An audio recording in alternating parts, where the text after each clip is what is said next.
مفتی صاحب، ملک میں خوفناک قسم کی دہشت گردی ہو رہی ہے۔ بولان ٹرین پر حملہ ہو گیا، اغوا ہو گئی، وہاں پر بے تحاشا لوگوں کی شہادتیں ہوئی، فوجیوں کی شہادتیں ہوئی۔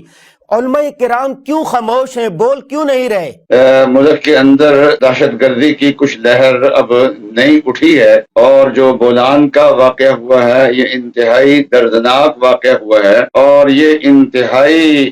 ظالمانہ انداز جو ہے یہ انہوں نے اختیار کیا ہے۔ رمضان کا مہینہ ہے، مسلمان ملک ہے،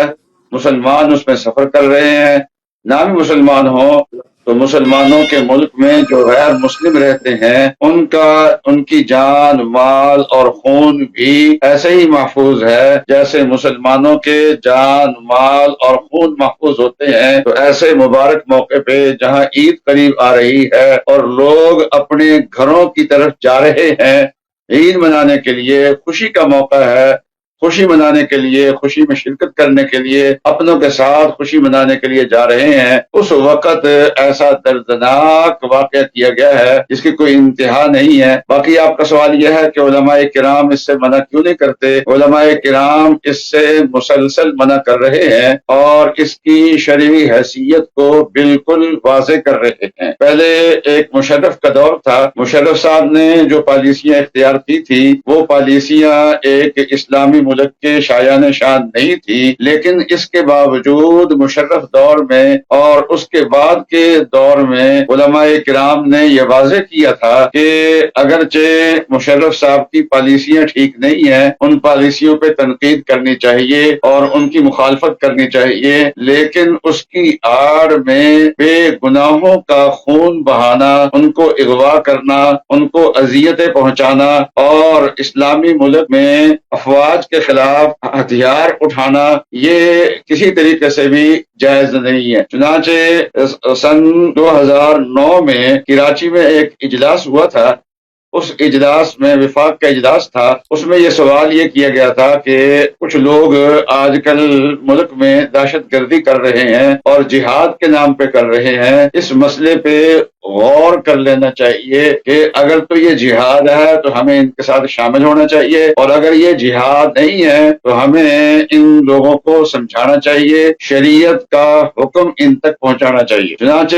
اس مسئلے پہ غور کرنے کے لیے 2 رکنی اس وقت کمیٹی بنائی گئی تھی اور ان کو اختیار دیا گیا تھا کہ جتنی آپ ضرورت محسوس کریں اور علماء کے ساتھ مشورہ کریں اور مشاورت میں مسئلے پہ غور کرنے میں اور علماء کرام کو شریک کرتے رہیں۔ وہ 2 آدمی تھے، شیخ الاسلام حضرت مولانا مفتی محمد تقی عثمانی اور حضرت مولانا مفتی عبد الرحیم صاحب دامت برکاتہم۔ ان حضرات نے اور علماء کو بھی ساتھ ملا کے مسئلے پہ غور کیا۔ یہ دونوں جید علماء کرام تھے کہ سیاسی علماء، تنظیمی علماء، تقریباً 1 سال اس مسئلے پہ خوب اچھے طریقے سے غور و خوض کیا، اور غور و خوض کرنے کے بعد جس نتیجے پر یہ پہنچ رہے تھے تو اس نتیجے میں تمام علماء کرام کے ایک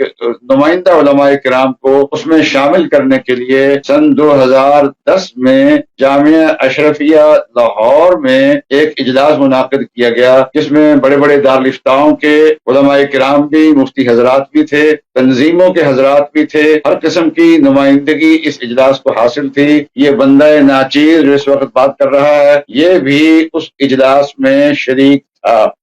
اور اس اجلاس میں 2 ٹوک انداز میں انہوں نے واضح کیا تھا کہ اسلامی ملک میں چاہے جیسے بھی حالات ہوں تو افواج کے خلاف، عوام کے خلاف کسی طریقے سے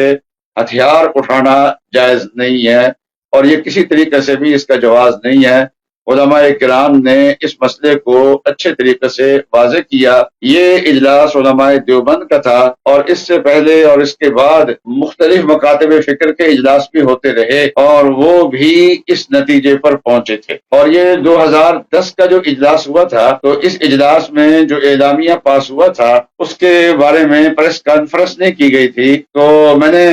بڑے حضرات سے پوچھا کہ آپ نے پریس کانفرنس کیوں نہیں کی؟ فرمانے لگے کہ ہمارا مقصد نوجوانوں کو مسئلہ سمجھانا تھا، پریس کانفرنس کر کے نئی بحث میں الجھانا مقصود نہیں تھا۔ گویا پوری حکمت عملی کے ساتھ ہمارے علماء کرام نے اس مسئلے کو ہمیشہ واضح کیا ہے، اور حضرت مولانا حسن جان صاحب رحمۃ اللہ علیہ جو شہید ہوئے تھے تو وہ بھی اسی مسئلے کو واضح کرنے کی وجہ سے شہید ہوئے تھے۔ 2010 کے اجلاس میں جہاں بیٹھے ہوئے تھے تو میرے ساتھ مولانا معراج الدین صاحب تھے وزیرستان کے، جو جمعیت علماء اسلام کے رہنما بھی تھے، جید عالم بھی تھے، اور انہوں نے بھی دو ٹوک موقف اختیار کیا تھا، اور کسی ایک عالم نے بھی اس میں نرمی اختیار نہیں کی تھی۔ سب نے دو ٹوک موقف اختیار کیا تھا۔ تو مولانا معراج الدین صاحب اس کے بعد دو ٹوک موقف اختیار کرنے کی وجہ سے وہ شہادت کے رتبے پہ فائز ہو گئے، اور اس طریقے سے مولانا حسن جان صاحب بھی شہادت کے رتبے پہ فائز ہوئے۔ لیکن ان کے پیچھے ان کو شہید کرنے والے کون ہیں، ماسٹر مائنڈ کون ہے، تو اس کا ابھی تک پتہ نہیں چل سکا، اور ہم نے کوئی اس کے موضوع پہ شکوہ بھی نہیں کیا۔ اس کے بعد سن 2014 میں حکومت نے تمام پارٹیوں کو جمع کیا، اور جمع کر کے نیشنل ایکشن پلان بنایا، اور اس میں ہماری دینی جماعتیں بھی شامل تھیں، اور قائد جمعیت، قائد ملت اسلامیہ حضرت مولانا فضل الرحمان صاحب دامت برکاتہم بھی اس میں شامل تھے، اور انہوں نے بھی اس نیشنل ایکشن پلان بنانے میں مکمل طور پہ تعاون کیا، اور غیر مشروط طور پہ تعاون کیا۔ علماء کرام نے جب بھی مسئلہ بیان کیا تو اگر مگر کے ساتھ بیان نہیں کیا، مشروط طور پہ بیان نہیں کیا، بلکہ کھل کے بیان کیا ہے، واضح طور پہ بیان کیا ہے۔ تو کچھ لوگ تو ایسے ہیں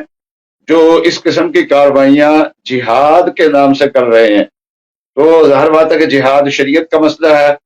تو ان تک تو علماء کرام کی بات کا اثر ہونا چاہیے، اور انہیں علماء کرام کی بات کو قبول کرنا چاہیے، جو علماء کرام فرماتے ہیں اس بات کو قبول کرنا چاہیے۔ لیکن دہشت گردی جو اس وقت نئی بلوچستان میں ہمارے سامنے آئی ہے، اور یہ ایک بولان میں کارروائی ہوئی ہے ٹرین پہ، اور اس کے بعد بھی ایک دو دن کے بعد کارروائی کوئی ہوئی ہے، کسی سیکورٹی ایجنسی کے اوپر حملہ کیا گیا ہے، مجھے یاد نہیں کون سے شہر میں اس وقت کیا گیا تھا، لیکن یہ ہے کہ وہ کیا گیا ہے۔ یہ لوگ جہاد کے نام پہ بات نہیں کر رہے، بلکہ آزادی کے نام پہ بات کر رہے ہیں، اور آزادی کی تحریک وہ ہوتی ہے جس کی پشت پہ قوم کھڑی ہو۔ لیکن الحمدللہ بلوچستان میں جو آزادی کے نام پہ کام کر رہے ہیں اور دہشت گردی کر رہے ہیں، اس کے پیچھے بلوچ عوام نہیں کھڑے، اور ان کے پیچھے انڈیا ہے، ان کے پیچھے اور پاکستان کے مخالف لوگ کھڑے ہوئے ہیں، اور اس لیے ان تک شاید علماء کرام کی بات کا اثر نہ ہو، لیکن علماء کرام پھر بھی بات کریں گے تو بلوچستان کے عوام انشاءاللہ علماء کرام کی بات کو سمجھیں گے، اور کبھی بھی ان لوگوں کی غلط فہمی کے اندر وہ مبتلا نہیں ہوں گے۔